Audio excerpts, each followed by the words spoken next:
줄을 놓고 생각을 하고 있는 거죠. 그리고 한 칸 더 얘기하면 이렇습니다. 기본적으로 윤석열이라는 사람은 전직 검찰총장이었고 이걸 밀반이 폰을 가져왔던 강희구라는 사람도 검찰에서 오래 복무했던 수사관 출신입니다.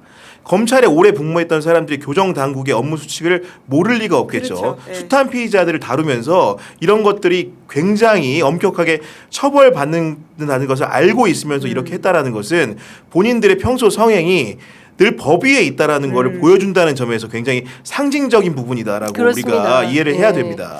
그러니까 무소불위의 권력인 거예요. 필요하면 아무 때나. 그러니까 김건희 씨가 그렇게 덮어놓고 명품을 수수한 겁니다. 뭐 아무런 문제의식 없이. 그렇지 않습니까? 내가 혹여라도 이거 받았다가 큰일 나 쇠고랑 차 이렇게 생각하면 그거 못 받거든요.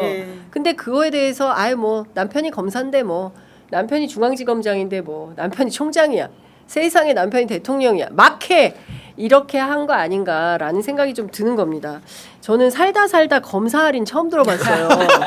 여러분 들어보신 적 있으십니까? 저는 영부인 할인부터 시작해서 정말 우리가 모르는 세상이 있구나. 그러니까 바쉐린 콘스탄틴도 그때도 영부인 할인을 받았다라고 하는 거 있잖아요. 네. 근데 지금도 똑같이 우리가 전혀 모르는 세상에서 사람들이 누리는 뭐 특권이라고 그래야 됩니까? 특혜라고 해야 됩니까? 저걸 특혜라고 말하기 좀 민망하긴 네. 한데요. 정말 온갖 꼼수라는 게 있구나라는 생각이 들고 심지어는 저것 때문에 직업 따라 할인해줘요? 기자 할인 있어요? 없잖아요. 당장 아마 김영란법으로 신고될 것 같다는 생각이 100% 신고되죠. 그러니까 저게 말이 할인이지 사실 그냥 이것도 약간 시정잡배 같은 행동이라고 볼 수 없는 거잖아요. 네. 그래서 결국은 현금 거래를 한다라고 하는 것은 본인이 안 들키기 위해서 애써 하는 것들인데 굳이 또 검사 할인을 받아가지고는 들통이 나버렸다라고 하는 것도 전반적으로 이 어떤 B급 시나리오에 정말 우스꽝스러움과 어설픔을 그러니까 네. 지금 애청자 여러분들께서 검사 할인이 뭐야 무슨 얘기야 궁금해하실 것 같아서 조금 설명을 좀 드리자면 한겨레 신문 단독 보도인데요. 그 유명한 김상민 검사 있지 않습니까? 그 김건희 씨가 꼭 챙겨주라고 했던 그 김상민 검사가 실제로 김건희 씨한테 이호한 화백의 그림을 전달하면서 2천만 원에 해당하는 검사 할인을 받아가지고 싸게 산 겁니다. 1억 4천인데 1억 2천. 그렇습니다. 그것도 비싼 돈이긴 한데 심지어 지금 이게 위장 논란이 또 있다는 거 아닙니까? 그렇습니다. 근데 저는 과연 김상민 검사 개인 돈으로 이거를 샀을까요? 저는 여러 가지 갑자기 들죠. 스폰서 검사가 왜냐하면 이 사람이 그 누굽니까 그 존 버킹 이 사람한 존 버킴 존 지금 버킴. 봉지욱 그 기자가 밀고 있는 네, 그 사람한테 지금 코인 관련된 그 뭐야 차량 리스도 받은 거잖아요.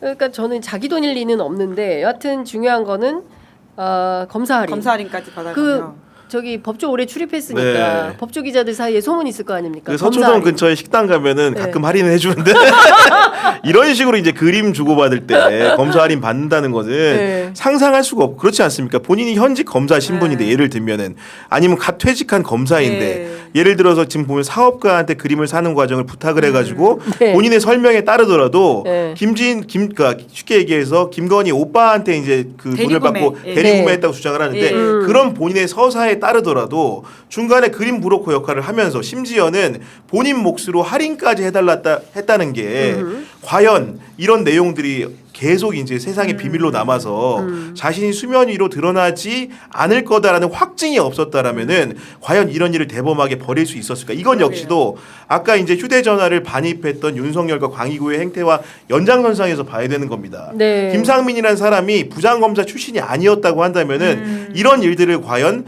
서슴없이 할 수 있었을까?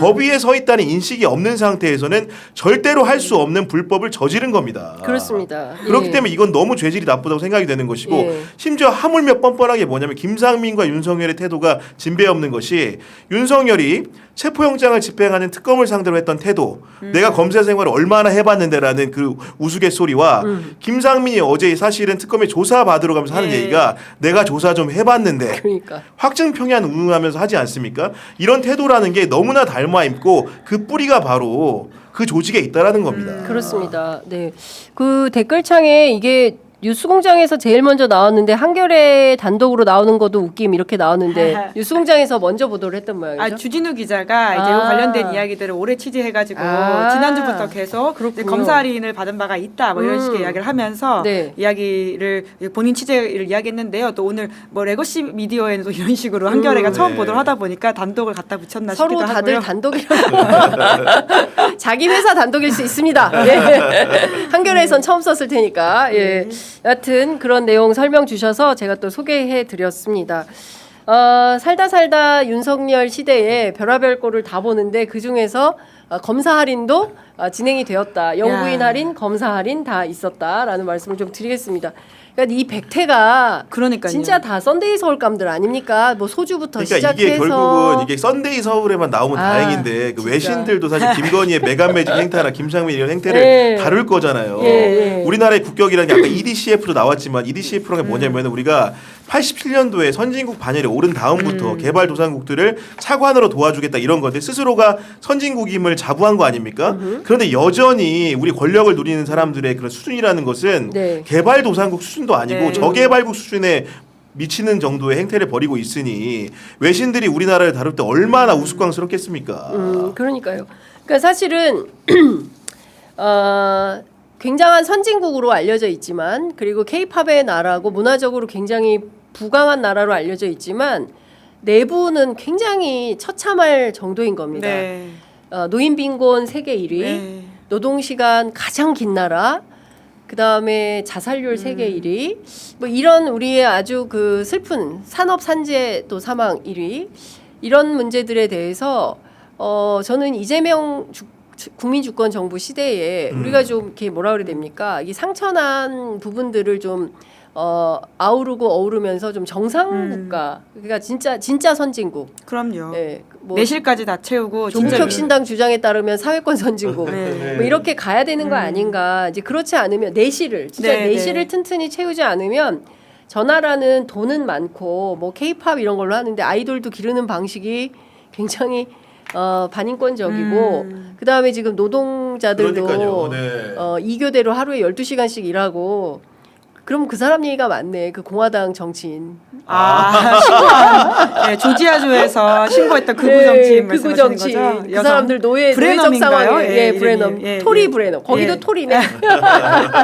토리 브레넘. 예, 그 사람이 그런 주장했잖아요. 노예적 상황에 놓여 있다. 아유 참 진짜. 창피한 겁니다. 네. 그래서 이런 것들을 다 없애자고 새롭게 좀 네. 나아가자고 하는데 그 발목 잡기를 지금 국민의힘에서 하고 있으니 미래로 나아가자고 말은 하면서 자신들의 정치 행태는 대단히 후진적인 겁니다. 이 엇박자를 스스로 해결하지 않으면 다음 선거에서 선택받기 굉장히 어려울 것 같은데 참 걱정되고 우려스럽다라는 말씀을 좀 드리겠습니다.